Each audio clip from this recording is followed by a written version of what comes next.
Welcome to this video about the Bowen Family Systems Theory.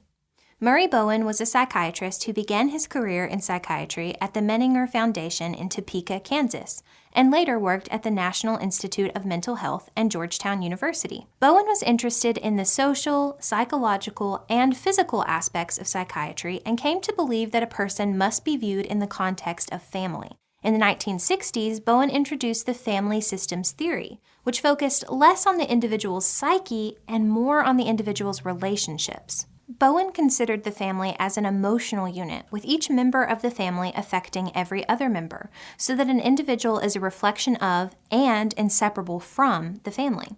Family systems theory is based on 8 interconnected concepts, which are not sequential. These include relational triangles, scale of differentiation, the nuclear family emotional process, the family projection process, the multi-generational transmission process, sibling position, emotional cutoff, and the societal emotional process.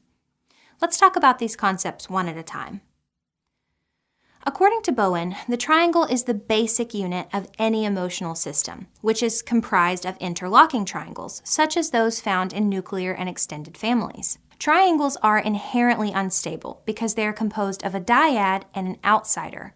A dyad, which consists of 2 people, is an unstable system because it tends to fall apart with stress. When one member of an apparently stable dyad is stressed or unhappy, the dyad becomes unstable, and the third person creates a different stable dyad, leaving one person in the original dyad, the outsider, and this process continues, triangle after triangle. In a calm state, the preferred position is in the dyad, so the outsider will try to join. But in a tension state, the outsider position is preferred because it is outside of the conflict. In any triangle, the uncomfortable one makes the move. The triangle is in constant motion as tensions arise and new interlocking triangles are formed. Bowen believed that the tensions created in the triangles are passed on from the top down as dyads form and break apart and new triangles are added to try to bring about equilibrium. So if an individual has problems such as mental health or behavioral issues, then the therapist needs to look not at the individual, but at those at the top of the triangles. The next concept is the scale of differentiation. Bowen stated that human functioning lies along a continuum from low self-differentiation, immature, to high, mature. This is one of the most important concepts in family systems theory. At the lower end of the scale, feelings and the intellect are merged, and people are unable to differentiate between feelings and thoughts. If they feel something, that is what they believe, so they are in an unfree state. Because they are ruled by their feelings, they often expend so much energy reacting to others and seeking love and attention that they can be miserable. They may be very dogmatic in their beliefs and may rebel. They have a poorly defined sense of self and are immature. Those higher on the scale, on the other hand, have an awareness of both their feelings and intellect, so they are in a free state. They can react with feelings, but still apply intellect because they are separate. These people have more individuality, a more clearly defined sense of self, and more maturity. People tend to marry or partner with someone who is about at the same level on the scale, so they have approximately the same level of emotional maturity. Another concept is that of the nuclear family emotional process. The nuclear family consists of the mother, father, and children. Bowen stated that there is a fixed amount of immaturity in any nuclear family that must be dealt with in some way. A typical characteristic of a nuclear family is that problems tend to come to rest more in one person than another. According to Bowen, there are 4 relationship patterns common to families: marital or partner conflict, dysfunction of one spouse or partner, impairment of one or more of the children, emotional distance from one another. Bowen discussed the core relationship between 2 people, such as the man and the woman, stating that one always gives way to the other. They achieve a state of equilibrium if each invests equal psychic energy in each other, but problems arise if one cannot fulfill this. For example, if some of the woman's psychic energy is directed to a child, causing instability in the relationship, the man may begin to feel unloved and cut himself off.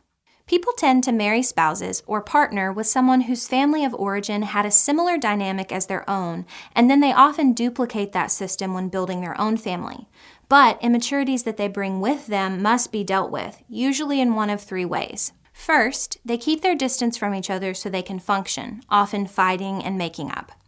Second, one experiences physical, emotional, or social dysfunction, such as drinking, trouble with the police, loss of job, or physical ailments such as asthma or arthritis. Or, third, the problems are projected onto a child and into the next generation. The family projection process is the next major concept. Projection typically occurs in all families to some extent. The child takes on some of the tension and stress, providing some relief to the parents, so parents are often not motivated to solve the problems between each other. In most cases, projection involves only one or two children, while other children remain unscathed. So children in a dysfunctional family may have very different experiences. First children are often the target, but projection can also be aimed at the youngest or at a disabled child. Most often, the mother projects onto the child because their relationship tends to be the closest, although it can occur with the father as well. The more the child is impacted by projection, the more the child's life is likely to become disorganized. Another concept is the multi-generational transmission process. Problems can move down from a distant part of the system, such as from the parents' families of origin, and become evident in an individual in the nuclear family. The child who is the victim of marked projection typically is further down the scale of differentiation than the parents and has more impairment, resulting in regression that is passed on to the next generation because, remember, people tend to marry those who have the same level of differentiation and repeat the patterns that they experienced. For this reason, some families tend to flourish over time and move up the scale, and others tend to increasingly regress and move down the scale. Another important concept is that of sibling position. Bowen stated that a large amount of one's personality is determined by sibling position in the family. For example, the oldest children are often likely to be the most responsible and to acquire the expectations of the parents toward their gender roles. These children are often highly motivated and become leaders. Middle children often receive less attention, and this can make them insecure, but also more independent. The youngest may have the least expectation and remain the baby in a sense.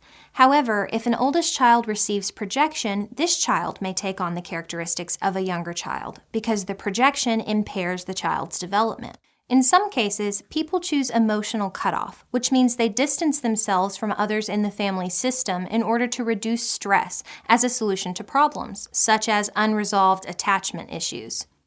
Sometimes people achieve emotional cutoff by moving away or simply visiting less often because visits can cause emotional stress as old interactions resurface. However, emotional cutoff is not always a solution as the stress from emotional cutoff is sometimes intense. The concept of the societal emotional process extends the nuclear family emotional process to that of society, showing that society goes through periods of regression during which it is more unstable. This instability may be influenced by many different factors, such as environmental changes, economic health, and overpopulation. As differentiation erodes, society focuses more on feelings and less on rationality, resulting in chaos. When applying the family systems theory to therapy, the therapist focuses less on the individual and more on the relationships that have shaped the individual. As part of therapy, Bowen advised creating extensive family genograms by interviewing an individual's family members to develop a comprehensive family history going back for at least 3 generations in order to understand family dynamics. All family members are encouraged to share thoughts and feelings related to their roles in the family. The family then works together to find solutions to their problems and to learn how to provide support to each other. That's all for this video. Thanks for watching and happy studying.